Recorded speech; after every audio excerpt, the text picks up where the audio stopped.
Buenas, mi nombre es Kairi Morgado, actualmente estudiante de Comunicación Social y el día de hoy les voy a hablar sobre los patrimonios culturales.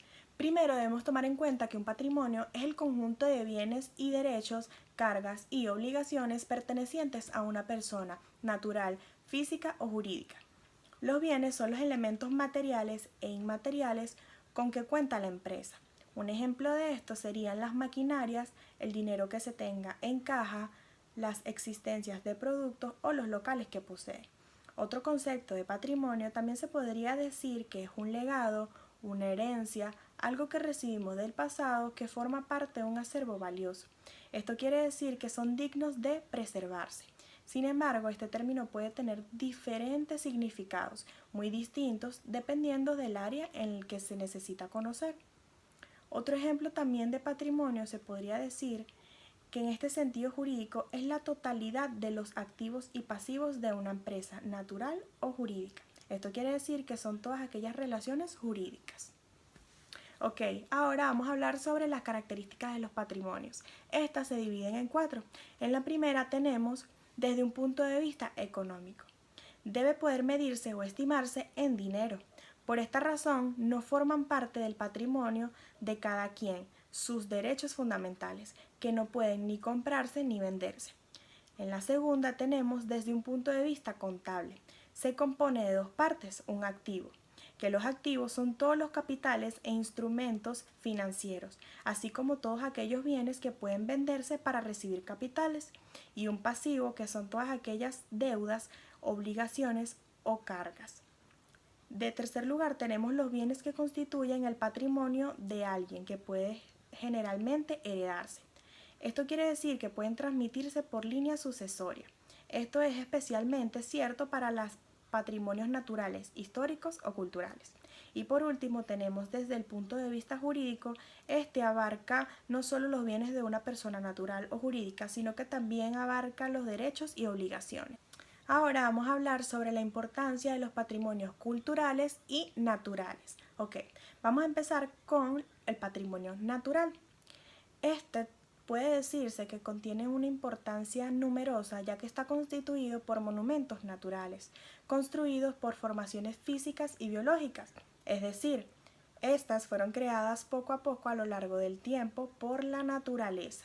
Esta no tiene ninguna intervención por el hombre, simplemente se hacen por la naturaleza, teniendo un valor universal excepcional desde el punto de vista estético y científico, además del cultural. Ok, ahora vamos a hablar sobre la importancia del patrimonio cultural. Se puede decir que es muy importante porque es la que muestra la relación que existe de la gente con la historia y sus legados ancestrales, sus bellezas naturales, que son algunos países como México, los legados patrimonios fueron o son muy generosos en cuanto a arqueología, como ciudades históricas y paisajes. Ahora les voy a hablar sobre los bienes tangibles e intangibles.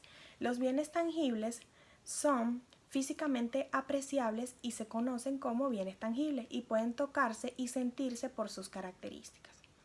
Los bienes tangibles, cuando se intercambian, hay un objeto físico que cambia de dueño, por lo tanto, quien lo adquiere lo reconoce como propio en su totalidad, pudiendo tener la función de un buen uso, un bien de capital o un bien adquirido, únicamente para ser intercambiado nuevamente a efecto de tener más dinero. Entre los ejemplos de bienes tangibles encontramos un edificio, una mesa, una piscina, un lápiz, una taza de café, metales preciosos, obras de arte, ropa, tren, automóvil, un teléfono, una maquinaria, un terreno, etc. Entre los bienes intangibles, por el contrario, son aquellos que no tienen entidad física y que solo pueden ser percibidos a través del mutuo reconocimiento de ciertos derechos, obligaciones como válidas. Ok, sus ejemplos tenemos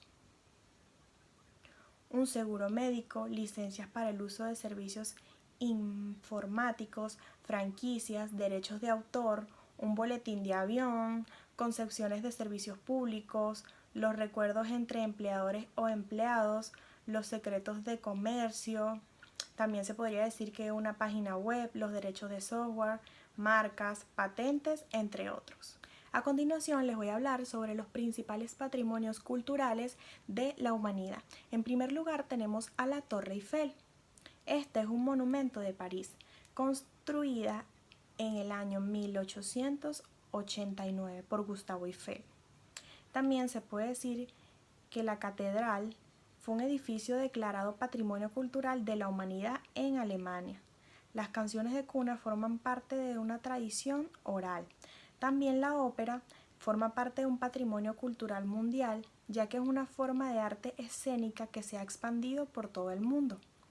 El Centro Histórico de Guadix fue un conjunto arquitectónico declarado Patrimonio Cultural de la Humanidad por su belleza y por ser un ejemplo urbanismo de colonia española. Las leyendas también son y forman parte de una tradición oral. La Catedral de San Valicio es un edificio declarado Patrimonio Cultural de la Humanidad Rusia.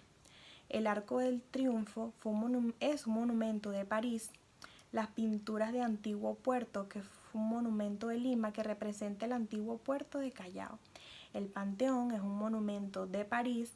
El cine de cada nación forma parte de un patrimonio cultural construyendo su identidad propia. El Obelisco es un monumento de la ciudad de Buenos Aires que conmemora la fundación de la ciudad, construido en el año 1936. El Monumento de Cacabuco es un monumento de Santiago de Chile que conmemora la batalla de 1817. La ciudad histórica de Ouro Preto fue fundada en 1711. Es una ciudad que fue el primer lugar de Brasil declarado Patrimonio Cultural de la Humanidad. Para finalizar, vamos a hablar sobre los patrimonios culturales de Venezuela. En primer lugar, tenemos a la ciudad universitaria de Caracas. Esta fue fundada entre 1940 y 1960 con un proyecto arquitectónico por Carlos Raúl Villanueva, que fue un profesor fundador de la Facultad de Arquitectura. La ciudad universitaria de Caracas es un ejemplo excepcional de la arquitectura moderna. En segundo lugar tenemos al Parque Nacional Canaima, situado al sudeste de Venezuela. El territorio de este parque, que linda con las fronteras de Guyana y Brasil, abarca 3 millones de hectáreas, cubriendo así el 65% con tepuyes, montañas con cimas planas con características biológicas únicas que representan un gran interés para la geología. En tercer lugar tenemos a los Diablos Danzantes de Venezuela, que es el 6 de diciembre del 2012, que empezaron a ser reconocidos por la UNESCO. Los Diablos Danzantes de Venezuela dentro de su categoría Patrimonio Cultural Intangible. Y por último tenemos las Parrandas de San Pedro, que son el 5 de diciembre de 2013. Fue conocida por la UNESCO las Parrandas de San Pedro de Venezuela dentro de la categoría de Patrimonio Inmaterial de la Humanidad. Gracias por su atención.